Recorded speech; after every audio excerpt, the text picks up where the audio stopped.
I want you to imagine for a second what it would look like to you if you can learn from Alex Hormozi's #1 closer over a gym launch. What would that mean to you for this year, right? Could that help you get an extra 20, 50, 100, or even $1 million in sales for your high ticket offer?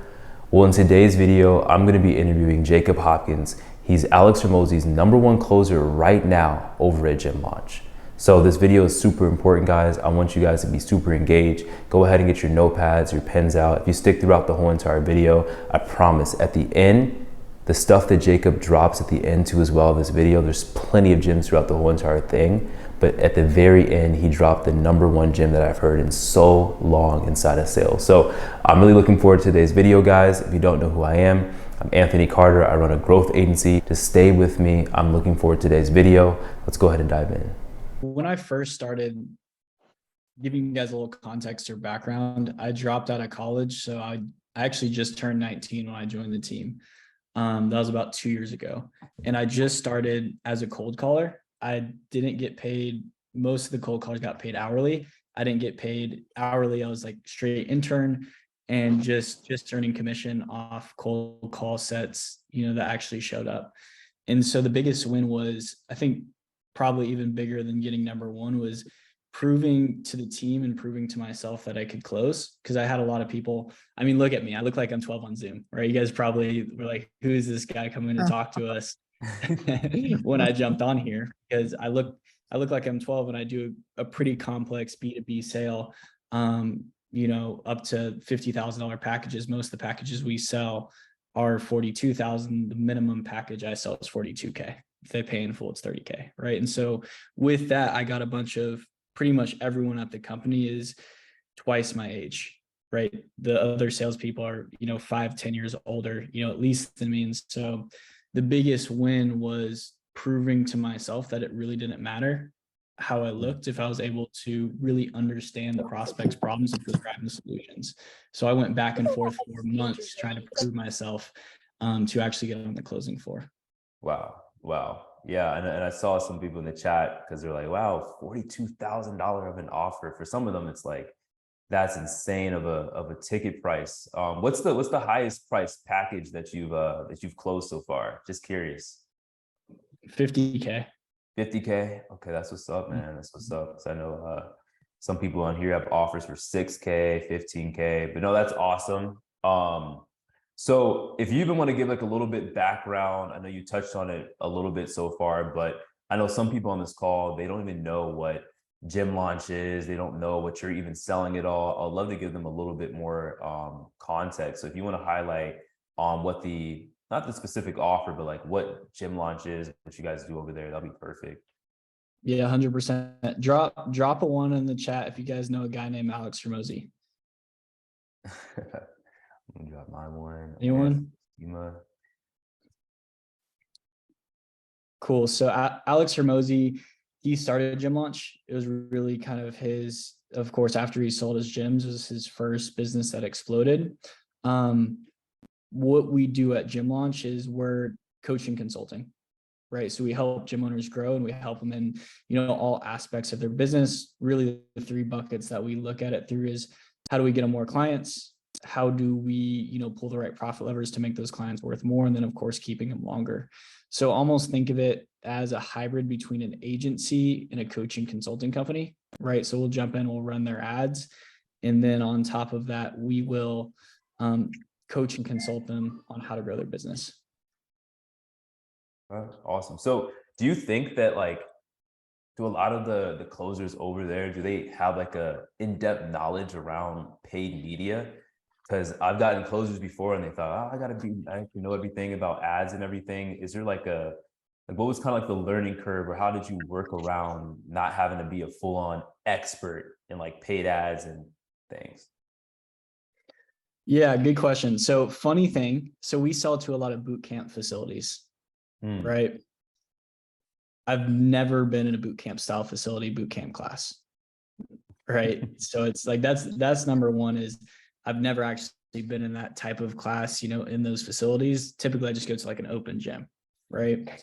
And so hopefully that breaks some beliefs in terms of the knowledge you have you have to know. It's like, you don't have to be there. You don't have to have done that. It's important that you're an expert in your field and you understand the right information, but typically the right information can be understood by just working with your company. So if you're a closer and they're an expert in their field, it's just asking them all the right questions and then listening to their game tape, listening to their calls. And there's a certain point, Alex actually jokes about this. It's the best salespeople either know nothing or they know everything. When you're in between that when you're between that middle ground of kind of knowing a vague amount, then then you almost get lost in what you're saying. Right. So it's like the way I learned and picked up on the gym industry was just simply listening to other sales calls and understanding what they were saying. Have you because ever, you don't need to say everything. You really don't. You really don't. And, when I was first starting my very, very first agency, one thing that I regretted was not booking calls with other agencies. It was like an influencer marketing agency. And what I did, I never examined other people's sales processes or anything. For the people on this call, like, how important would you say it is to review your sales calls? Because that was one thing that I kept on, not doing, like not even watching the way that I'm selling. How important would you say is that, like, when it comes down to like watching your game film? Yes, this is the most important, right? So I was lucky when I was growing up, I played a lot of sports. So like game tape was very familiar to me, like watching game tape for football, that sort of thing. And so when I got into sales, the first thing I did was just go back to those habits of watching a ton of game tape. So what I did when I joined the company, I just said, who's doing the best right now? Who's the top guy? And I would work all day, take calls all day. And then at night, I would just put it on 2x speed and I would just try to digest as much game tape. So I think not only watching your own game tape is important to try to see holes in what you're doing and say, ooh, that didn't sound right. I kind of said that a little bit weird. But also, if you're fortunate enough to either be working for a company or if you're training a salesperson, being able to have some sort of game tape to watch of other people's that are doing better than you is huge. Even if it's in a different space or a different industry, you'll learn a lot of things. Yes, yes. And a lot of the people on the call, to give context, they do take a lot of their calls themselves right now. And one thing that I've seen, especially as some people on this call transition to, because I recently staffed some closers with them, is I've handed calls over to a closer before. Have you ever found yourself or found anyone on the team that kind of switched over their whole selling style from watching someone else sell? Because what I've been doing recently is, like, if I get a closer or anything, I try to send them over like 3 or 4 previous sales reps so they can kind of watch other people so they don't just fall in love with like the way that I sell. Have you seen that happen before, where someone's kind of like switching up like their selling style from watching someone else, like the way they sell? For example, I don't build like a crazy amount of rapport. I always assume rapport, but other people, they might build like a lot of rapport. Right. Yeah. So with that, I guess I'll try to give maybe a little story here. So the guy I learned from, we have opposite styles, right? So the person, when I jumped in the company, the top person at the time, we have complete opposite styles. He's very aggressive, very, very, very challenging, right? And he talks a lot. His talk ratio is 60-70% of calls, and he does a really good job with it. I'm more laid back. I ask more questions and I kind of sit back in the pocket a little bit more, right? So there's different styles within sales. I've seen too many people try to watch game tape of somebody else's style, and then they're not acting authentic and they're acting kind of weird, and that shows through on the calls, right? So and I'm not sure if this is answering the question exactly, but if you're watching someone else, figure out the things that you can take away from them, the good things that they're doing and you're doing, or you're watching them do. But then also keep in mind, if you're not authentic in yourself within the process, then that shows through to the prospect and typically breaks a lot of trust. Yeah. Turn it into almost like a robot sometimes too. I've seen it happen. But That kind of like leads into another question that popped up. I had one of our clients in our community ask me this, is like, do you think it's harder for someone to sell if they're an introvert? Do you think it's harder for introverts for sales? It's easier. Easier, really, really. It's easier. Mm, I'm naturally an introvert, and introverts like to listen, mm, right? The reason I was late today is because we just got off a game tape and we're watching one of my calls, with the entire team. And the biggest takeaway from the CEO was all I did was ask questions. It was an hour and a half long call and I maybe made 3 statements. mm, Right. So it's like, if you're able to, people who feel, why do people buy? It's because they feel understood. mm. And as introverts, typically we're so used to sitting back, listening, and then only speaking when we feel like we should speak. Right. So that's my 2 cents. Of course, getting over the hump of talking to people, that sort of thing, that just takes reps. But if you can use it as a superpower rather than thinking or believing it would be something that would hold you back. 100%. I've gotten on calls and the prospect will talk the whole entire time and they'll be all like, I'm sorry for talking so much. And I'm like, no, that's perfect. That's so we know things are going good. So that makes sense to me. So since you did unlock this biggest month yet, right? Top closer over at Gym Lunch right now. Has there been a daily routine that you stick to, or is there any type of routine that you do on the day to day, or have you changed anything to get the newest result that you've gotten? Honestly, I haven't. Mm, Right. So it's just like doing the work. Right. And I've actually been probably the last couple months, I've been less focused in on gym launch and more focused in on building content, that sort of thing, than I ever have been. Right. So it's like, I think the benefit that had for me is able to reflect on a lot of the things I was thinking about.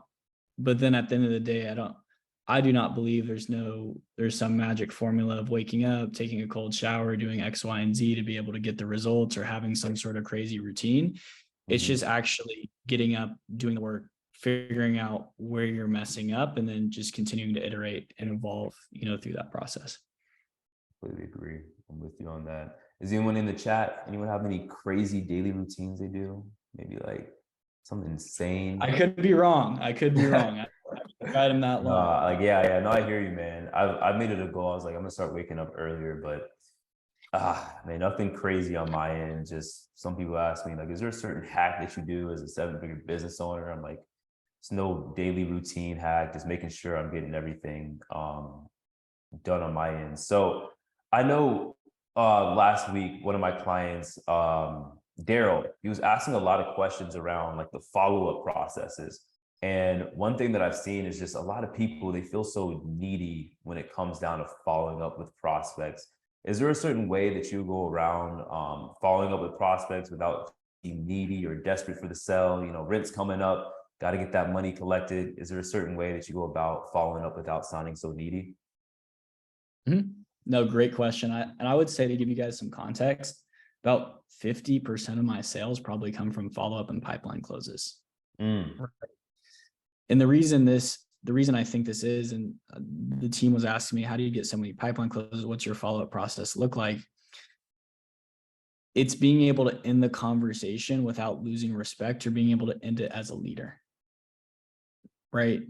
So a lot of people, or from what I've seen with salespeople, is they do all these kind of like tacky, cheesy objection overcomes, and it breaks trust. It starts to feel weird.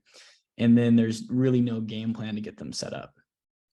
Right. We're here to help them out and then figure out, if now's not the right time, when can we figure out a time to be able to help out? Right. And so really with that ending conversations, I always try to set up a game plan. Right. So it's like, hey, this is the reason why we're not getting started. We both identified it. There's nothing I can do to logically overcome it. let's go ahead and do this. Would it be crazy if we circle back in 3 weeks and see kind of where you're at? In the meantime, I'll shoot you some content that I think will help solve XYZ problem. And then we can circle back and see, you know, if we can get there in a couple weeks. And then it's just about nurturing them over those couple weeks and shooting them anything of value that you can. And then on the flip side of things, if you don't have that opportunity where you get ghosted, you can just shoot them texts and shoot them, you know, different things. I like using different like memes to try to grab their attention, you know, a little Kevin Hart meme to pattern interrupt them, and or just ask, you know, hey, haven't heard from you in a while, ... Where do you want to go from here? Right? Does it make sense to get, you know, back in conversation, something like that, to try to loop them in? But I think the biggest thing is just not losing your frame during the conversations that you do have by acting too needy. Yes, yes, I love that. And just so everyone is on the same page as well, like say like not using your frame, like could you dive into that just a little bit more so everyone has like full context around that? Yeah, so the frame that you want to hold, are you guys familiar with like the term frame? So frame is, it's essentially how people view the world. So people view the world through different frames, right? When I dropped out of college, my frame, my point of view is the best decision I ever made. My parents' point of view, it was the worst decision ever made, right? And that's just an example that actually supported me. They're super cool. But it's just the way we view the world. So we want the prospect to view us as an understanding expert. So we don't want to lose that. Experts value their time. They're not super needy. They always have someone else to go to and help, because people seek experts, right? So the last thing we want to do is have them feel like we're not an understanding expert that can help solve their problems. That's perfect. That's a lot more context. I love that. Cool. So I know that, like I said, last month you crushed it. I'm just curious, you know, for some people on this call, you know, when you go through a dry period, whether if it's, what's like the typical sales cycle for like these 42K closes? Is it like a 2-step close or? It's a 2-call close. 2-call close. Okay. 2-call Okay. close. So let's just say when Jacob was first starting off, or maybe even a few months ago when there was like that dry period, you didn't get any closes. Mm-hmm. What are some of the things that you did to really stay motivated? Because, you know, for example, I'll go back to like a year ago. We'll go a week, 2 weeks, 3 weeks, no sales at all. And then all of a sudden we have like a, you know, 50K, 60K week, you know, Mm-hmm. but if I just stopped during that period and just gave up, then nobody on this call will be here today. So I'm just very curious, you know, what keeps you motivated when those dry seasons come around? If you've done it before, you can do it again. Mm. Like that's the biggest thing. You've already done it, right? The hardest thing is doing it the first time. Once you do it the first time, you know you can do it. Mm. Then you just remember, I've done this. I have to do it again. Have I changed anything? Have I done anything differently? Right? Where can I take ownership of this? And then if you want to get tactical, it's watch those calls that you recorded where you closed. Watch a couple of those. Be like, okay, these are the things that I've done. Now let's just put more volume and reps in to get the next win and then get back into momentum. Got it. I completely agree with you. I think another thing, it goes back to like watching those sales calls. I know a lot of people don't even watch their calls at all, or they'll get those first sales and then they end up doing something different, or they don't really know where the closes came from, or where the frameworks came from and everything. So we're on the same page with there. I know another thing that happens pretty commonly as far as a question that has came up in the past is just like, you know, you get on a call with that prospect, and as soon as they get on the call, they're like, Jacob, don't waste my time. What's the price? Let me know, like, hurry up, man. How do you usually deal with that? Like when someone's like, just tell me the price right now. I want to know what's up. The price of what? I don't even know if I can help you out. Like what problem are we solving? Like that, it's genuine. You have to, people, I know maybe you guys have heard that before, but it's like actually the truth. Like I don't I don't even know if we can work together. I don't even know if I can help you. Mm. Do you mind if I ask you a couple quick questions to see if I even have something that would cost you anything? Mm. Right. So it's being able to flip that quickly. And if some people will get on, they'll just be like that. And they'll be like, give me the price or I'm getting off. You don't need it. Like, you don't need this sale. Right. So it's like, you're the prize. You can be like, okay, cool. If you just want the price, then I'm not here to help. I solve problems. I don't charge people money. I solve people's problems. Mm. I love that. That's the right mindset to have around this too. I tell people all the time, like, so there's a lot of coaches on this call, for example, right? You guys are the golden ticket, literally the golden ticket. People should feel amazing, happy that you even gave them an offer, because you guys are really having a lot of impact when people do get inside of you guys' offers.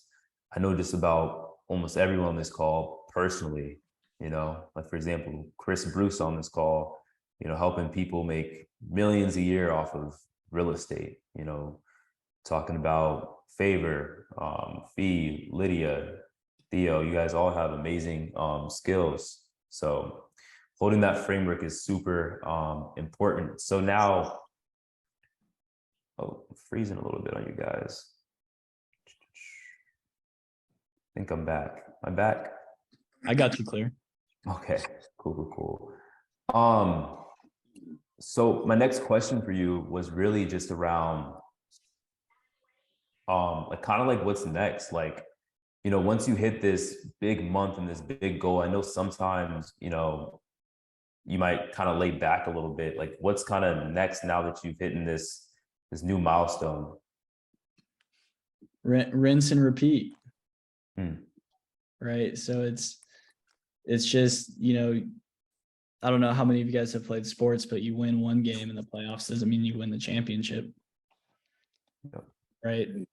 So it's just like continuing to take a step back and say, hey, I just did this. How can I do more of this? And then how can I gain more leverage within what I'm doing? So that's what I have my focus on. 100%. And I'll open the floor up to some questions here. My laptop is just like acting all crazy right now. I think it'd be a perfect time for some people to ask some questions. Oh.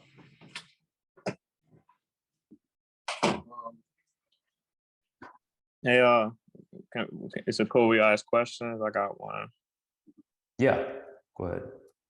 Yeah, so going back to the off season, when you are having like those dry months, do you do any different from like those months or times you're doing well? Like, do you do anything different, or do you just stay consistent, and just continuously improve your system, like you were saying? So do I try to make major changes when I'm having a dry season? Right. Yeah. Because sometimes you're having a dry season, like, well, I need to make some revenue.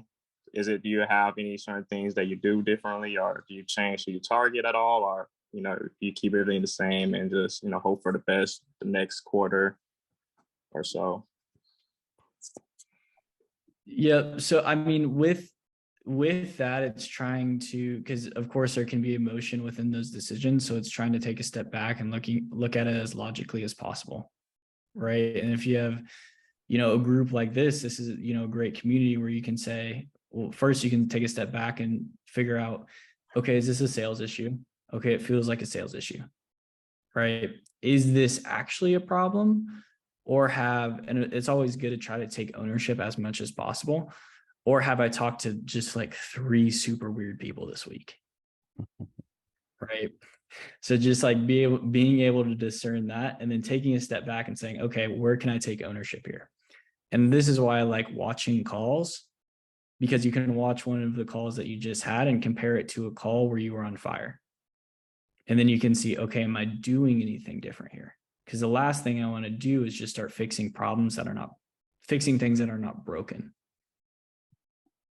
Right. So a lot of the times, like if we do feel like for whatever reason we're on a cold streak and we're solving the wrong problems, then we can just propel that even more because we're trying new things that don't need to be tried. right? So it's doing your best of being able to identify what the problem is and then shifting only the thing that needs to be shifted. I know one common objection we all get is can't afford it. And one thing I keep hearing from you over and over again is solving problems. You're a problem solver. So from that point of view, if any one of us, no matter what our ticket price is, if we're on a sales call and somebody says, hey, I don't know, I can't afford it, it's too much, price is too high, how do you deal with that? I'm going to ask you guys a crazy question. Why don't we know how much money is in their bank account before we ask them to sign up? We have to know that. Like, if we really care about these people and want to put them in the best spot, we should know what their financial situation is. So it's always a question that is more of a zombie. So when I say, like, the purpose, one of the main points or purposes of discovery is to kill zombies. Unless I mess up through the sales process, I know how much money they have. I know their credit score. I know how much access to credit they have. That way I can tell if that's a smoke screen or not. Is it a problem we can solve? Or is it some smoke screen or some BS that they're telling me because they don't want to sign up? And there's really something deeper than that, which is probably either certainty in the program or trust. Right. So how do you ask respectfully without freaking them out how much money's in their bank account? Right. And it's just putting it in the right piece of the sale or part of the sales process. So it's not the first question I would ask, right? But it's, within the sales process and being able to bridge the question to, hey, do you mind if I ask you a straightforward question? The reason I ask you, and of course, this depends on the industry. For example, with gym owners, the reason I'm asking this question is because we want to set you up with the best strategy, and we don't want you to run out of money in the process. For example, one of my coworkers, Josh, he used to own a gym. He had $2,000 in his bank account, and they asked him to go buy 5 billboards to get new clients. That obviously wouldn't work for him because the billboards cost $100K, right? So we want to make sure we're plugging the right strategy in place. So that being said, how much cash do we have on hand? And I'm seeing some things drop in the chat. Dorian said, how much you willing to invest in the solutions to achieve your goal? What do you think about a question like that? What do you think about asking that question? I have my own opinion, but do you think that would be something you would ask on a call?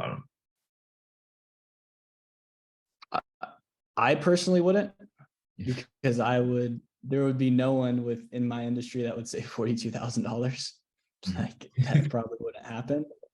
So I'd just be setting myself up, for failure.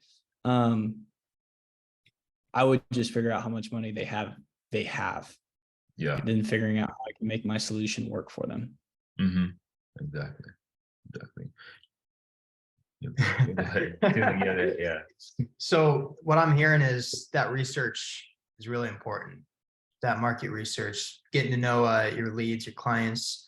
So, a lot of times we can start that process before we even get on the sales call. And ideally, like you said, if we know that before you can ask the question, all the better. So before you get on the call with somebody, if you're trying to gather this information, do you have any tips for the group on how you actually get that information? And if you do you ever come across, people lying about their answers, and maybe any solutions around even that point that you've come across?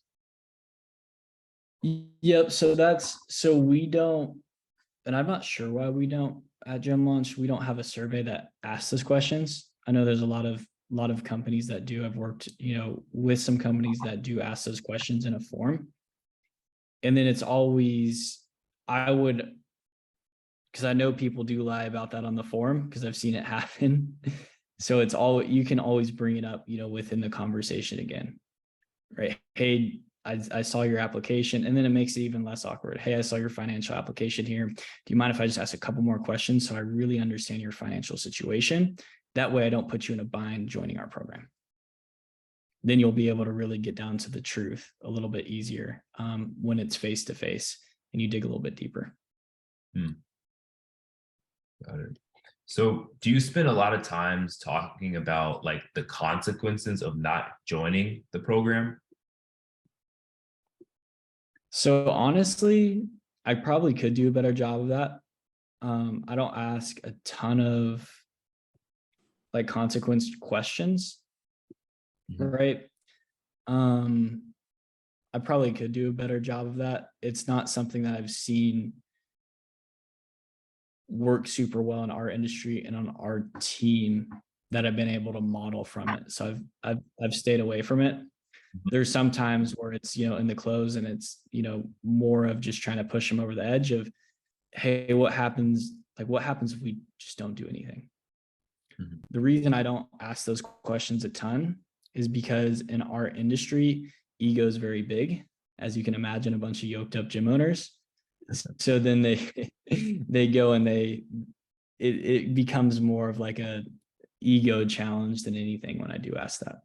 Yeah, I hear you. And like we recently launched more of like a B2C offer, right? And I think a lot of people on here have B2C offers, some B2B, but it's great to know context and like how to apply things. I think that's one thing that throughout my years of doing sales, just hearing stuff like you're saying, Jacob, right now, and being able to know like the best way to apply it to your situation and your offer and your audience and what you're selling to your crowd. So as you guys do get these tips and everything, just keep in mind that you guys have your own offer, your own audience. You guys have to tweak it and adjust from what you guys do end up learning. But I know there was some questions dropped in the chat. If you guys want to just come off mute, I see Faber said, so how would you form that question? I think we answered that. I have two questions. Do you have advice for developing better questions to ask? I hear this a lot, but the struggle is with creating those questions. It's a good one, Kay. It's a good one. I would say, what would you respond to that, Jacob, from Kay, just around like getting better at asking questions or developing better questions to ask? I would say really knowing like your prospects' pain points to a T. Yep, and if there's any sort of sales that you can study within your industry, I think that'd be helpful. So if there's any sales calls, and I know that stuff's hard to find, especially when it gets niched down so far. But I can shoot you guys, look into spin questions. Those are helpful. That's a good framework to be able to follow. I won't dive too deep into that, but if you just look up spin questions, I think there's Spin Selling the book. I think that will be helpful to kind of understand different questions to ask to dive a little bit deeper and show opportunity. 100%. And that actually leads to our last question, which was like, hey, do you have any books that you would recommend? And also like kind of like a follow-up question, has books been like the most impactful thing, or would you say like just getting on like a bunch of sales calls and just getting those reps in? But I'll let you go ahead and answer that last question. So there's really been 2 sales books that have actually finished, and one I've read multiple times, right? So I think they are impactful after you get more reps, and then I just like to watch more videos and things like that. That's how I learn personally. But those videos and that information makes a lot more sense after you actually do it. You understand what it's talking about, right? The 2 books that I've read in terms of sales, and really, I mean, I guess you could say it's 3. 2 books I've read multiple times. Alex told me to read it 10 times. It's The Way of the Wolf by Jordan Belfort. Very good book. I would read that one. The other one is, of course, How to Win Friends and Influence People. That's it. That's just a good book, just to understand, kind of how people work. And then the third one, I would listen to this one, Sell or Be Sold by Grant Cardone. The reason I like listening to this one is just listening to his tonality. because he'll just get you fired up. Awesome. Well, no, we appreciate it, Jacob. Before we wrap up, does anyone have any last questions for Jacob before we wrap up today? This was great. Anyone have any last questions? What's up, Theo? What's going on, man? Good to see you guys. Check it out. When you first did your first big sale, how did you get the nerve to step up and keep your poker face? I want to know your process. You have to clarify that question. Sure. When I was in sales training, it was tough to just keep that poker face when you knew that you were asking for more than you've ever asked for in your whole life. And when you did it, these people are twice as old as you. They got 10 times the experience. You're the guy who figured out how to sell with minimum information, but maximum moxie. So how did you keep your nerve when you first stepped up to like a really high quality sale, really high payday? Yes. I was just trying to pretend like I knew what I was doing. So the first deal I closed, it was actually kind of crazy. I got super lucky. It was the first actual sales call I took. It was just a lay down sale. It was our package for personal trainers. So it was only a $4,000 package. That's where they were like, all right, baby face, you can try to sell these ones. And I remember I just asked for the order and he's like, yeah, let's do it. I had no idea how to collect the payment. So I was like, okay, cool. So what we're going to do is we'll circle back here in about 15 minutes. I'll bring our finance guy in and we'll get everything taken care of. Right. So I was just trying to pretend I knew what I was talking about and how the process worked. Yeah, that's a great question, Theo. I was even when I got into like online sales and everything, my mind was blown because at the time, the CEO for the agency that I was working with, Tate was actually founded with that agency. CEO, he was like 18 at the time. Yeah. 18 at the time. And I was just starting off just doing appointment setting alone. I wasn't even a closer, just setting appointments. And I was hanging out with the CEO for the day. And this guy would cranked out like 25K in sales, like just back to back calls. I'm like, I didn't even know people made transactions like this online. So it blew my mind. I was like, all right, if this guy is 18, I was like 19 at the time. I was like, you Tate, you guys are crushing it. So it blew my mind. But a lot of times, like, I know when you originally said your ticket price over a gym launch, $42,000 package, some people don't even know that those type of programs and type of offers even exist. And they don't even know, hey, they'll never even close a 42K deal unless they make a 42K offer, right? So I challenge on some of you guys to raise some of your prices, raise the bar. You only get paid what you pitch. But is there any other questions? Yeah, what's up? I want to add one thing. I'll add one thing to what you just said. It's important. There's no difference. That $4,000 deal, the $42,000, the $50,000 deal, no difference. There's no difference within the sales, right? So it's like I begged and pleaded one of my friends who has a coaching company. He was selling it, I believe it was like a $5,000 or $6,000 offer. I'm like, make it 10. There'll be no difference, right? He was getting his clients really good results. I was like, you can make it more. And I think I tried to convince him for 3 months, and he finally did it. There was only one thing that changed. Actually, there's two things that changed. His closing percentage went up and he made more money. Wow. Exactly. And maybe that's a sign. Hey, let's raise the price. Let's double it. Let's double it. Raise it. Man, I mean, I guess I only got one more question for you. I know a lot of individuals in our community are new to sales. You know, maybe we're selling our first offer, or maybe we're still testing the water for our first offer. So there's a lot of unclarity. There's a lot of questions being asked inside of, everybody's heads. Am I doing the right thing? Am I saying the right thing? Is my offer even, is it right? So I guess my overall question is for anybody who is selling their first offer or who is new to sales, what's that one big thing that they can take away from this call? That one piece of advice that they can take away and, hey, maybe make their next sale this week.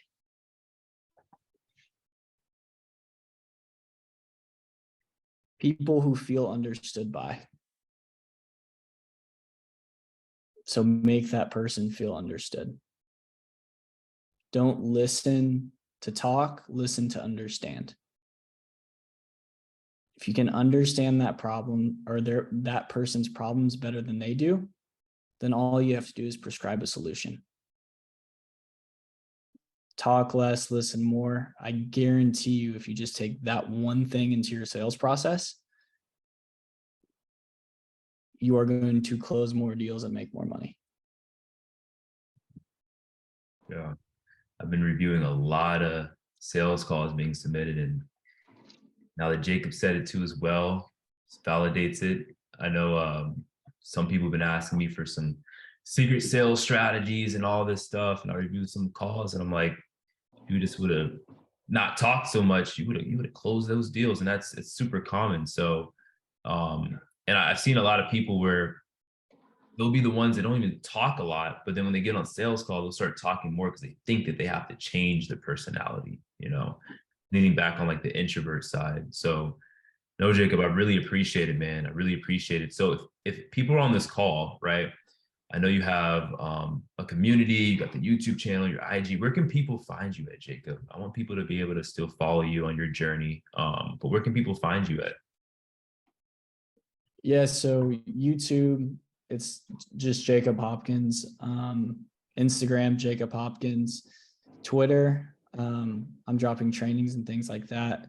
It's Jacob Hopkins 43, so that one's a little bit different. But those are the main 3 platforms that I'm posting on there. And then I do have a private sales community, and I'll shoot you guys a different link. That way you guys have your own link, because I've had a bunch of people apply and I'm still working through to like get them all in, because it's a vetted community of different salespeople. I drop free trainings, things like that, within there.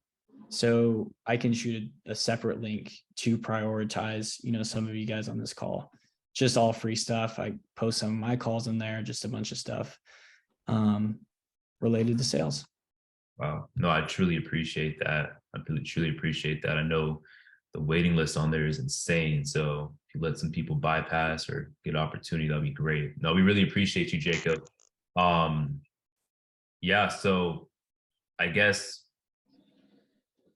as far as what's next here, I know we have another session on, we're gonna do Fridays, gonna be more of a community day. I'm gonna be highlighting one of our clients, Yamu, real estate investor. She just came from Africa about 6-7 years ago. She just hit her first 6 figures in cash collected. It was all straight profit. So I'll be interviewing her on Friday at 6 p.m. Eastern. But Jacob, truly appreciate it. I appreciate everyone's time too as well. I know you guys can be anywhere. So whenever you guys do hop on, I truly appreciate it. I always want to give you guys some value. I know Jacob's been crushing it. So we'll catch everybody on Friday. Jacob, I'll shoot you a message too as well. I appreciate it, man.